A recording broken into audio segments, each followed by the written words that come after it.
Bienvenidos, mi nombre es María Claudia Díaz Jiménez, soy médica de la Universidad Nacional de Colombia, internista de la Universidad Javeriana y reumatóloga de la Universidad Nacional. Ejerzo en el Hospital Universitario San Ignacio, en la Clínica La Colina y en Colsanitas en Bogotá. Y hoy vamos a hablar de radiología simple en reumatología. Bueno, la radiología simple en reumatología es de gran utilidad tanto para el diagnóstico como el seguimiento de las enfermedades reumáticas. Nos sirve lo utilizamos como confirmación diagnóstica, como estratificación del compromiso de la enfermedad, para definir los cambios de la enfermedad tanto en actividad, daño estructural y obviamente para hacer seguimiento en la efectividad de los tratamientos. Asimismo, la podemos utilizar para la selectividad de tratamientos quirúrgicos, punciones intraarticulares o infiltraciones y también para la identificación de complicaciones de los mismos tratamientos.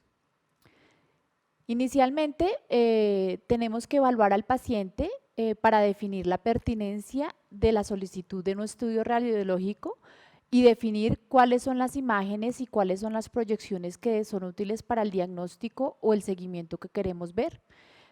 Y definiendo obviamente el contexto en la enfermedad que estamos tratando, principalmente en el contexto, por ejemplo, para la artritis reumatoidea es básico la radiografía de manos y pies, pero eventualmente, dependiendo de la circunstancia clínica, podemos necesitar radiografías de columna cervical, si hay complicaciones del tratamiento o de la osteoporosis, por ejemplo, radiografías de la columna. Y si hay complicaciones infecciosas, pues vamos a necesitar una radiografía articular o una radiografía de tórax, por ejemplo. Para la espondilitis anquilosante es muy útil la columna. Para las radiografías, pues finalmente el compromiso evolutivo, vamos a necesitar hacer radiografías con una periodicidad anual, bianual, dependiendo del caso, y definir la progresión de la enfermedad en el caso de la artritis reumatoidea, el daño radiológico erosivo.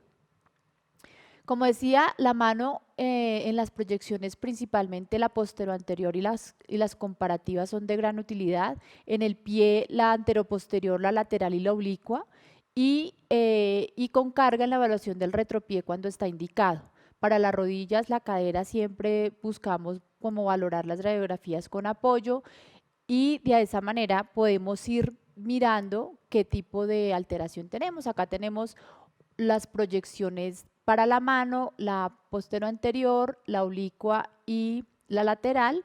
Y vemos como, por ejemplo, en esta radiografía que vemos allí, cómo es la visualización de las erosiones en una artritis reumatoide, como lo ven ahí en el pulgar, en la primera metacarpofalángica y la segunda. Vemos cómo están los espacios articulares, algunos con algunos grados de esclerosis, y vamos a poder ver en estas radiografías, principalmente desde el inicio de la evaluación, sistemáticamente los tejidos blandos inicialmente, luego las estructuras óseas, y mirando luego los espacios articulares y las interlíneas que nos van a definir los daños.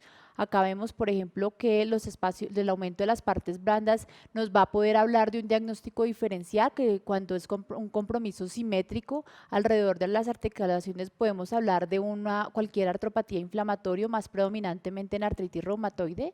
Cuando es asimétrico, podemos estar hablando de la osteoartrosis o alguna artritis reactiva, por ejemplo. Si es fusiforme y difuso, con compromiso dactilar, por ejemplo, en la artropatía psoriática y el síndrome de Reiter, y si hay una aparición de nódulos o bultos cerca o lejos de las articulaciones, por ejemplo, vemos allí la aparición de tofos gotosos, o de cristales, por ejemplo, enfermedades santomatosas o en material amiloide, puede alterar la configuración de los tejidos blandos. Si vemos estas alteraciones con erosiones yuxtaarticulares, pues pensaremos en una gota, y vamos construyendo el diagnóstico clínico radiológico con la correlación dependiendo de cada caso y el diagnóstico diferencial para estos casos. Es muy importante ver la mineralización. La osteopenia yuxtaarticular es sin duda uno de los primeros cambios que vamos a ver en las artropatías inflamatorias y se asocia principalmente a la artritis reumatoide. Vamos a ver mineralización normal, por ejemplo, en procesos artrósicos, cuando el diagnóstico, digamos, temprano no nos permite diferenciar muy bien el cuadro clínico entre una artrosis y una artritis reumatoide, pero es sin duda este compromiso yuxtaarticular con osteopenia lo que nos va a definir la presencia de una artropatía inflamatoria. Por otro lado, vamos a poder diferenciar allí las articulaciones, el espacio articular, definir las interlíneas y poder definir si hay colapsos de las articulaciones que nos permita hablar de un proceso artrósico o por el contrario, si hay erosiones que nos permitan ver si es una artritis reumatoide. ¿Qué tipo de erosiones? El tipo de erosiones es importante definir si es una erosión intraarticular o si o por el contrario es una erosión yuxtaarticular, como por ejemplo en la psoriasis, y cómo se van definiendo estos cuadros radiológicos, como lo vemos allí, la punta en lápiz. Si es una erosión también yuxtaarticular, como en la aparición de tofos, como vemos allí en la gota, o si por el contrario hay colapso de la articulación con pérdida de la estructura. Existen varias formas de evaluar este compromiso articular erosivo. Digamos que tenemos el índice de Sharp-Van der Heide diseñado para evaluar el compromiso y la evolución de los pacientes con artritis reumatoide. Tenemos un puntaje de 0 a 5 y va a evaluarse cada una de las articulaciones de la mano, en la cual el puntaje que se le da es 0, es que no hay disminución del espacio articular. 1, cuando hay disminución focal o difusa, o dudosa, perdón. 2, generalizada, que respeta más o menos el mayor del 50% del espacio original. 3, que hay una disminución generalizada y respeta menos del 50%. Y 4, cuando hay anquilosis o luxación completa de la articulación. Y en cuanto a las erosiones, si es grande y se extiende por toda la articulación, o las erosiones en los 4 cuadrantes de la articulación, o hay 5 o más erosiones dentro de la misma articulación.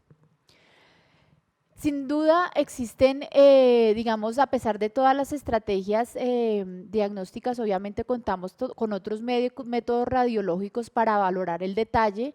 Puede haber una variabilidad interobservador cuando se presentan las lecturas de las radiografías y hay falta de sensibilidad para detectar cambios tempranos. Generalmente las erosiones es un cambio tardío ya de una enfermedad progresiva, y cuando hay fases tempranas la radiografía simple no es el método más idóneo para la evaluación.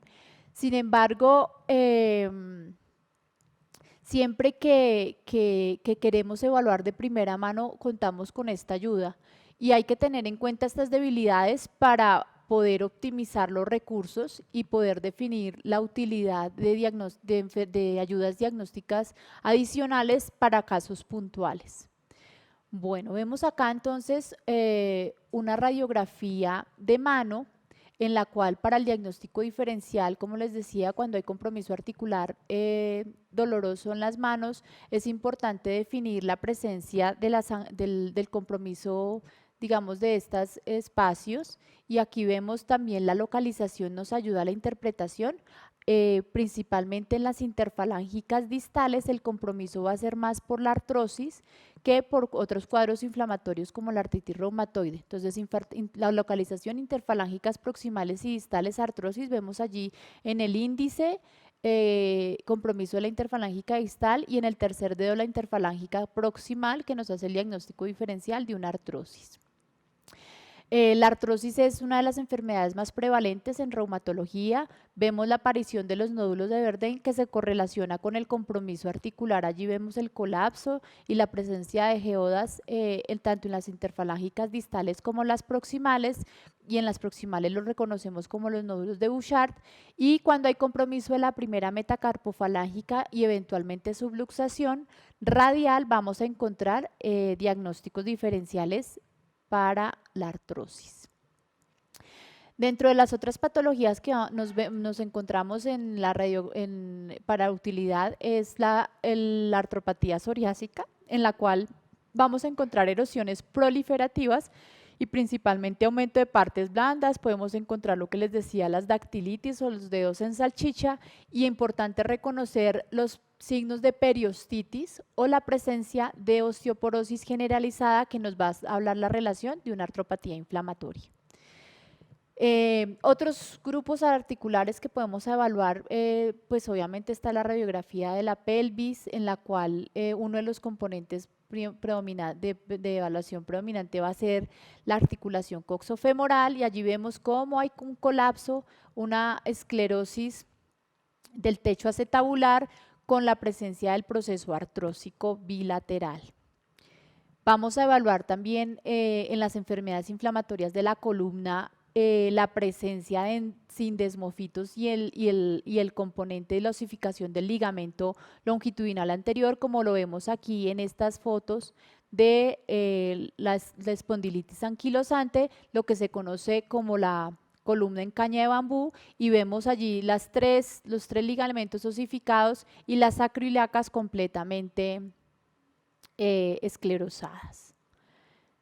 En artritis reumatoide también podemos evaluar el compromiso de la articulación atlantoaxoidea y en la espondilitis vamos a evaluar el ligamento, la calcificación del ligamento longitudinal anterior, así como la cuadrantura vertebral y la pérdida de las curvaturas normales de la columna, como vemos las rectificaciones, y obviamente en situaciones más avanzadas la anquilosis. La articulación sacroiliaca es obviamente uno de los signos clínicos más evaluados, en la cual vamos a encontrar unas fases evolutivas que van a finalmente a anquilosar estas articulaciones, y es la clasificación de Nueva York, que veremos ahorita más adelante, la que nos va a permitir la evaluación, digamos, por un puntaje de acuerdo a la progresión de la misma. Más radiografías de artropatía psoriásica, vemos la subluxación allí de las metacarpofalángicas, vemos las deformidades de las interfalángicas distales y proximales, la pérdida de las interlíneas carpianas y el compromiso asimétrico articular en las dos radiografías. Lo que les mencionaba, las erosiones proliferativas, y vemos el signo de lápiz en copa, que se da principalmente por esa erosión extraarticular y que va generando este tipo de deformidades. Y lo que les mencionaba de la clasificación de Nueva York para la presencia de sacroileitis, la grado 0, pues donde no hay presencia de que el espacio articular sacroiliaco está conservado. La grado 1, en la cual hay limitación, digamos que hay un 70% de presencia de esclerosis, la grado 3, en la cual la esclerosis es un poco mayor, y la grado 4, en la cual finalmente está completamente colapsada. Hay una anquilosis total de ambas articulaciones. Ya cuando digamos que necesitamos ver en más detalle la presencia de edema de médula ósea o la presencia de alguna otra alteración que nos sugiera inflamación, pues debemos evaluar, digamos, con otros medios radiológicos como la resonancia, para poder determinar qué grado de actividad hay. Finalmente, las radiografías nos permiten determinar lesiones que ya están estructuradas, y estas lesiones estructuradas pues no van a ser susceptibles de reversibilidad con el tratamiento. Son herramientas, como les dije, para el diagnóstico, el seguimiento y obviamente para mirar complicaciones, en este caso como complicaciones infecciosas, que vemos allí una sacroileitis tuberculosa, o que se correlacionan con complicaciones que pudieran tener como la artritis séptica o alguna otra condición clínica que pueda ser susceptible de algún tratamiento. Muchas gracias. Me pueden seguir en mi página web www.mariaclaudiamcdiazreumatóloga.com y espero que esta información sea útil, práctica y de abordaje para los pacientes con enfermedades reumáticas para el diagnóstico temprano de las mismas. Gracias.